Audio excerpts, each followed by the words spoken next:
Hello. This is the first time I've done a speech, and it's much better to stay behind the camera.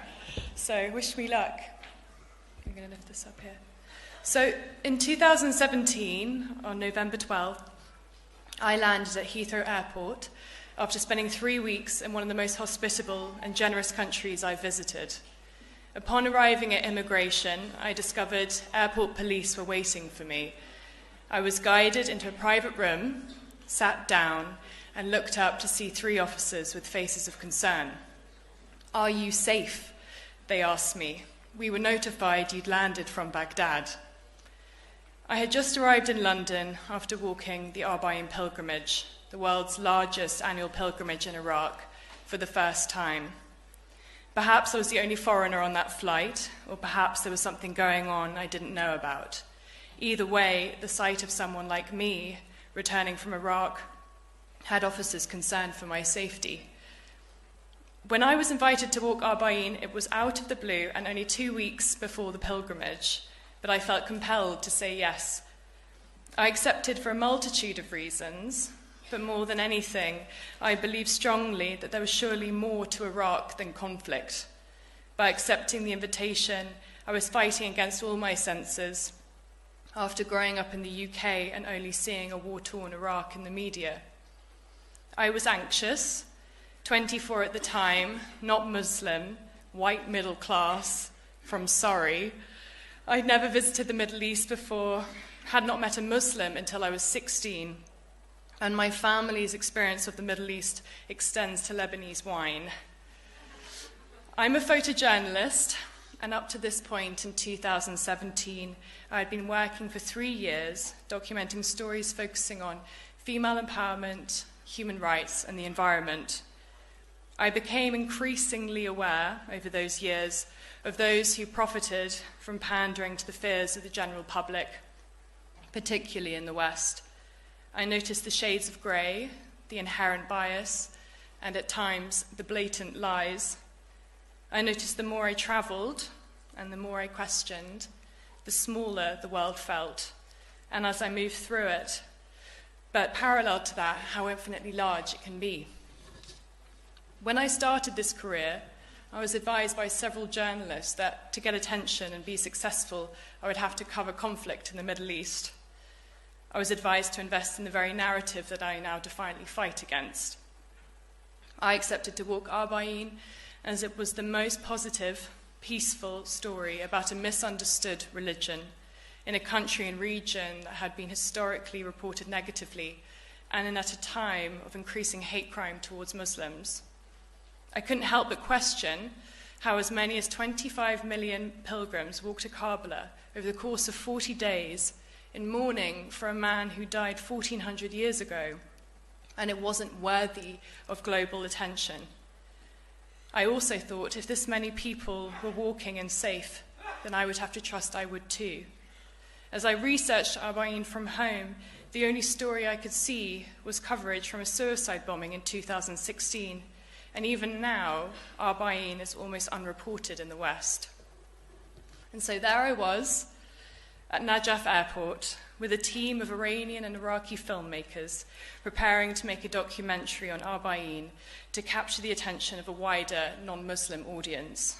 For 3 weeks, we walked Arbaeen via the quiet pathways in Hilla, along the Euphrates River, and towards the heart of Karbala via what pilgrims fondly call the Highway of Love. I was moved by the compassion I personally encountered, and also between pilgrim to pilgrim, many of whom had flown from the US and Asia and UK. I was surprised to meet a woman who worked for HSBC in London, and she explained to me that the last thing her office workers said to her before leaving for this spiritual journey was, "Don't die." Instead, we found ourselves in Hilla, discussing the lack of independent coffee shops in London, while meandering our way through these date palm forests towards our accommodation for the night. I've been informed that if you stay in the men's mokebs, you'll experience a strong symphony of snoring. But I can tell you in the women's mokebs, you have to be prepared for toddlers poking you awake and the sound of newborn babies crying. And in my case, I had aunties offering me food, readjusting my hijab, and asking me 20 times a day if I was married.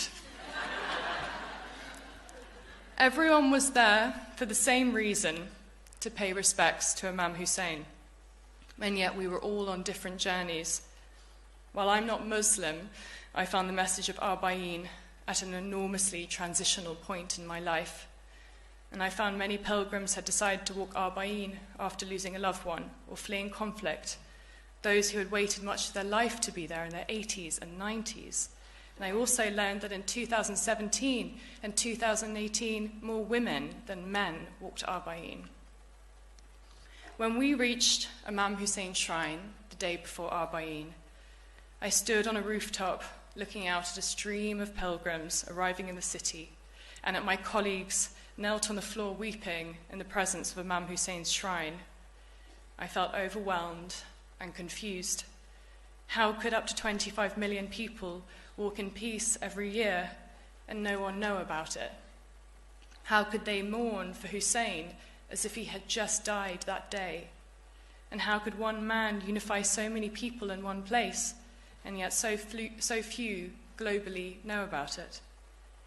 This is something I continue to reflect on in Iraq as we finish filming, and when I returned back to the UK. I spent 2018 deeply frustrated by the contrast between my experiences and what the British media spouted. 2 weeks before Arba'een in 2018, I contacted my friend Farzan, and I asked if we could walk it again. This time, we were without a documentary film crew. I wasn't sharing a polished film, but rather videos of everyday encounters shot on iPhone with pilgrims and locals as we shared food and tea, experiences and company. While Arba'een is no doubt a time of deep mourning, there is so much joy to be found too. In the most sensitive and raw of times, we can, as people, be softer than ever, and that is certainly the case for Arba'een. Social media is a tool that's neglected, but here I'd found a space to show people how I experienced Iraq and how peaceful Islam is. It wasn't enough to tell people, I had to show them, and Instagram became that medium. On the day of Arba'een, I was presented with a press card and invited alongside multiple local and international journalists, albeit all male, to photograph from the roof of Imam Hussein's shrine. The videos I shared subsequently went viral, which is the reason why I'm standing here today, and with that, a tide of positive and negative feedback. But what these videos confirmed was that positive, non-sensationalized news about human connection could go viral, that there was a want and a need for storytelling from the Middle East and Muslims that wasn't just conflict and terrorism. And yet, when I contacted media outlets, the story was declined because it simply wasn't of interest, our type of story, or in one instance, in response to my pitch of a walk of peace, the editor explained they cover travel and culture, not politics. Instead, I made sure these photographs traveled as far as possible. I included them in a church in Italy, a 3,000-person capacity convention in Israel, Leica galleries in the US, and as of May, in front of the UN and world leaders during the Global Disarmament Conference at Dublin Castle. I didn't stop there. Compelled by the story of Hussein, since 2018, I've documented Muslim communities in the US and UK, Kashmir and Uttar Pradesh in India, Afghanistan, Iran, Kurdistan region of Iraq, and Lebanon to show another reality of life in these countries and the experiences of those who live there. I find it immensely problematic that it required a non-Muslim white woman to bring attention to the world's largest pilgrimage.